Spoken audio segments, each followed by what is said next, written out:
It was disgusting. So much better. Horrendous. So much better. I hated it. I get lots of questions about my work setup, specifically about like iPad stuff, what I'm using to draw, screen protectors, cases, stands, all that kind of stuff.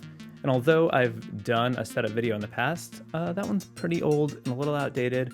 Tried a lot of stuff since then. I've figured out some things, had some new product breakthroughs and things that have helped my workflow. So in this video, I thought I would talk about the stuff that I'm currently using, what I like about it, what I don't like about it, and maybe my suggestions for how you should, spend your money on iPad supplies if you're looking to improve your drawing experience. So the main workhorse for this whole thing is my iPad Pro. This is not a new one at all. It's the M1 iPad Pro 12.9. I believe it's from 2021. Although I think the new hover feature that came out with the M2 iPad Pros is cool, it hasn't been something that made me feel like I needed to upgrade for. In terms of performance, I definitely haven't felt the need to upgrade because, the iPads, especially the Pros, have been more than powerful enough for a very long time. Even my iPad mini, just a little baby, that I use from time to time as like a little sketchbook can handle, my fresco files with like 20 layers of animation. No issues there. So performance is not a problem. Even generations back iPads are, especially the Pros, are fantastic. And if you can find a good deal on an older iPad Pro, it'll work great. There's no lag, there's nothing like that. So that's good. I do plan to upgrade when the new iPad Pros are released. Not that I'm lacking anything here, but I am a little bit of a tech nerd, especially when it comes to Apple stuff.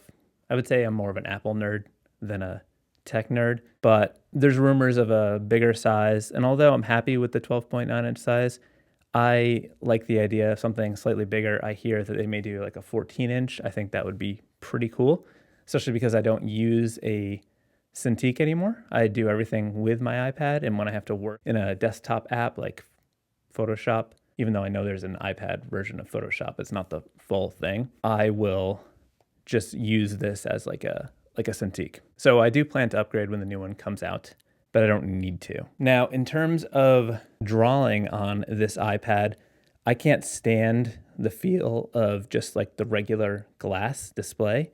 I don't know what it is. I don't like it at all. I can't draw on it. So I always use a screen protector, and I have tried a lot of them. I've been using screen protectors on my iPad since I first got an iPad Pro, before they were even like making ones that were marketed towards a drawing experience. Back then, I was just using regular like matte anti-glare screen protectors. I started using those because I actually had one on like my iPhone at the time, and I liked the way it felt, and I thought, this might be better to draw on because it kind of felt like paper, and I was right. So I was using those forever, and they were always super cheap. You could just get them on Amazon.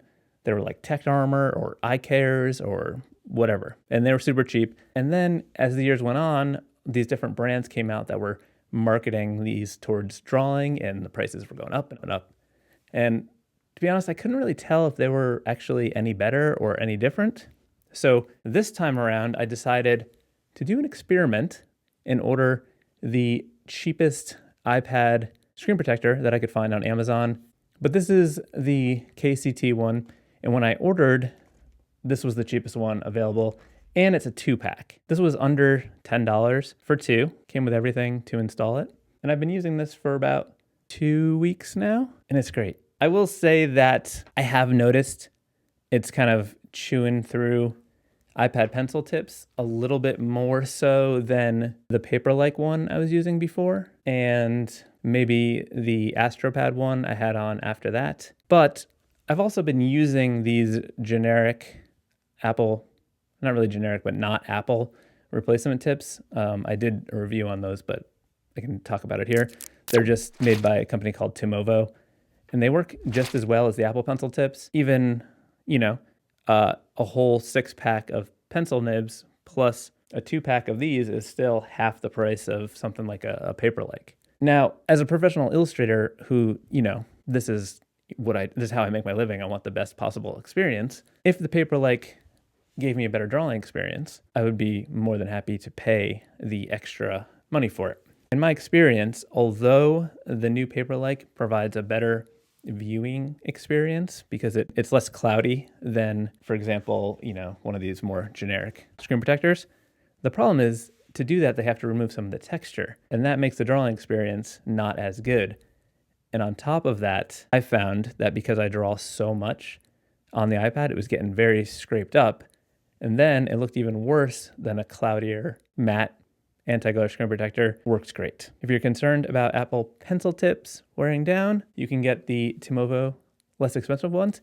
The other option is what I currently have on my Apple Pencil, and this is the metal tip that came on Astropad rock paper pencil kit, which is this pencil tip paired with their new removable screen protector. Now, I thought that screen protector was great. I thought it was much better than the last removable screen protector that I tested, and that was the Bellamond screen protector, the Bellamond removable one. The magnets on that one were thicker than the Astropad one, so that felt like there was a little bit of a gap between the screen protector and the actual screen, whereas on the Astropad one, it just felt like a normal screen protector on there. For me, my iPad Pro is used 90% of the time for drawing, so having something that's removable isn't really worth it or, necessary for me. So I don't really, I'm not concerned with that as an option. So the reason why I didn't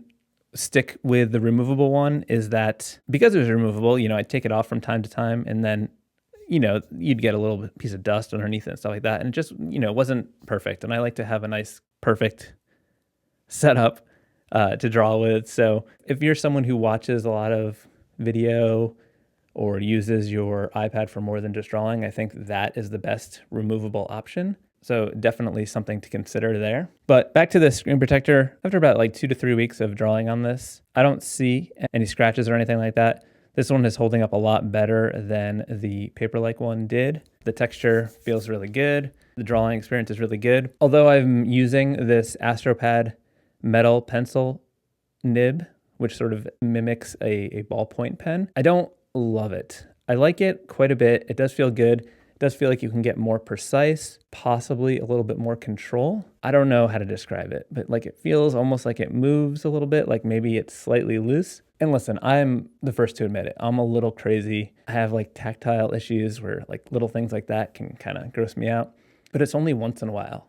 Most of the time, this pencil tip feels fantastic. As soon as I'll switch it back and forth, and then I'll not draw with it for a while, and then I put it back on, and I'm like, oh, this is really great. I like how this feels. I would also say too, since I'm talking about this having a metal tip, I've used a different metal tip in the past, just quickly using someone else's, and it was horrendous. It was disgusting. I hated it. It felt like it was just like a little needle scraping away at the iPad. This doesn't feel like that. This is more of a round, it feels like a ballpoint pen. It's good, but there might be some sort of play in there. But if you're worried about wearing down Apple Pencil nibs, this one's not going to wear down because it's metal. Or I guess it will wear down, but after a long, long time. So I don't know. I like regular ones too. So next up on the list of things that I've been using and that I like is this thing right here. Done another video about this in the past. I actually compared it with another iPad stand, but this is the one that I have stuck with and that sort of gets more use in the day-to-day. So this is the Kuxu, I'm not even gonna try anymore, iPad stand, which I will link below, and I'll put the name of it on the screen right now since I can't say it. But this is this extendable arm jobber situation like this that is very, I should have locked the wheels on my little cart here. So this thing right here is a magnetic iPad stand where the iPad just clips onto it nice and easily. Now this thing is great if you wanna pair it with your computer as an external display or use it like a Cintiq or something like that. You can pop it up like this and then use it as extra screen real estate. So if you're editing video or something, you can have tools over here or your preview or whatever you got. You're doing some browsing over here on the web and you got some messages over here. Anything you want to do is just extra screen real estate. Pretty nice. But then let's say you want to draw, you can just scooch this over, pull it down, get that positioned right, And now you've got it as a little Cintiq type situation where you can draw. So although this isn't my favorite way to draw, I'll talk about that next. This is really helpful in that regard because I can put this at like all different angles and it's so sturdy that I can just move it wherever I want and draw with it, and it's really great. And then just like push it back to be a display. See me? I can put it over my head. It can be like I have someone on the couch and I can be like, sick graphics, right? It's very maneuverable. It's very maneuverific. Maneuver town. It's a little stiff, but the good thing about that stiffness is that it's very sturdy. Very sturdy. You don't have to worry about it tipping over or drooping here. So let's say you and I are in the office together and we're working on something. You're sitting over there. I'm sitting over here. I draw it and I can be like, oh, hey, check it out. And I can turn it around and show you what I made. You like that? Pretty cool, huh? And just pull this back over here. So that's why I like this thing. And that's why it has stayed in the rotation, even though it's not my favorite way to draw on the iPad. So let's talk about my favorite way to draw on the iPad because I've mentioned it 6 times so far. Okay, so these next 2 things do the same thing. They serve the same purpose, but I'm including both of them because I haven't decided which one I like the best, but I'll tell you about the pros and cons. I did a review comparing these 2 things in detail. I will try to remember to link that below so you can find out more about them. I've always enjoyed drawing on the iPad, but these things just make it so much better. So the first one is this big boy right here. This one is the Sketchpad Sketchboard. This is a Sketchboard Pro. So this is a stand case situation for the iPad that just makes it so much better to draw with. Take your iPad, you just sort of push it in here like this. There's a little slot here to run the cable through if you want to be charging it while you're using it. And then we got some legs on the back like this, stands, you got a nice angle. And the thing that makes this such a good experience is that your hand isn't resting on the iPad and it makes the iPad screen feel so much bigger. It's great.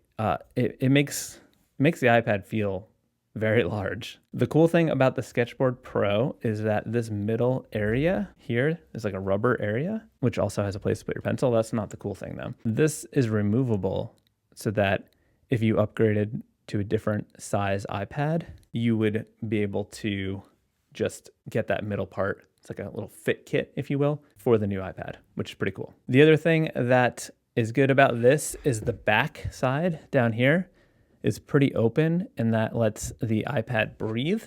So if you're doing some intensive workflows, it doesn't get too hot. Some people have found this to be an issue where the iPad gets hot when they're working on it.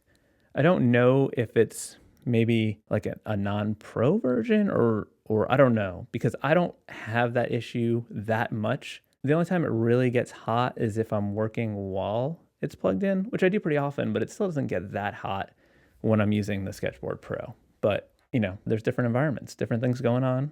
Who's to say? This has legs on the bottom too. I think that's just so, and I don't think you can use this one vertically like this because it's like not that sturdy because those wiggle. So I don't know. If you want more details about the Sketchboard Pro, I'll link to that video below. The other one is this one by Astropad. So this one, as you can see, I don't know if you can see, but you can tell by the way I'm wiggling, this is a lot lighter. So this is made of like almost like a foam material, and the middle part does not come out on this one. So if you are worried about upgrading, the Sketchboard Pro might be the better option. So this one pops in here, and then there's this like spot here that you sort of press down to get it to lock in like that. And then it has a little notch here as well as the other one to charge, but you don't have to run it through the back. You just sort of pull it over here and to the side. This one is closed on the back. So if you are someone that has heat issues with their iPad, like it gets hot and you're concerned about that, go with the Sketchboard Pro. So instead of having legs, this one has this foldable stand. It's a slightly higher default drawing angle. I think they're both nice, but I think it's good. They both have like a slot to charge your iPad pencil while it's in here. One benefit, if you're someone who likes to draw vertically, you can do that with this stand. It has this option. You could have it like this, a little bit more flexibility with this one in terms of that. I go back and forth between these two. I think I prefer slightly maybe the overall drawing experience on the Sketchboard Pro because it's a little bit wider and I'm a large person, but I tend to have it in this one a lot because it's just like lighter and easier to move around because I like bring it upstairs when I'm not in my studio. If it was just staying in my studio, I'd probably keep it in the Sketchboard Pro, but I don't know. I think they're both great. I think you can't go wrong with either of these. Both of them, whichever one you choose, makes drawing on an iPad so much better. This is by far my favorite drawing accessory for the iPad. Either one of these. Just this expanse. People comment that they've made their own, like foam core or other stuff. So you can do that if you're handy. Those are my main iPad drawing things. I'm trying to think if I'm of anything else. I'm missing anything else. I don't think I am. Hopefully that's helpful. I will put links to all these below. Those links will be affiliate links, which means if you purchase through any of the links, you'll be helping to support this channel. If you're watching this in November when I'm filming this, there's a lot of Black Friday deals going on for these, and I will be sure to link those deals below. So if you want to pick up any of this stuff, this would be the time to do it. Okay, good talk. Thank you.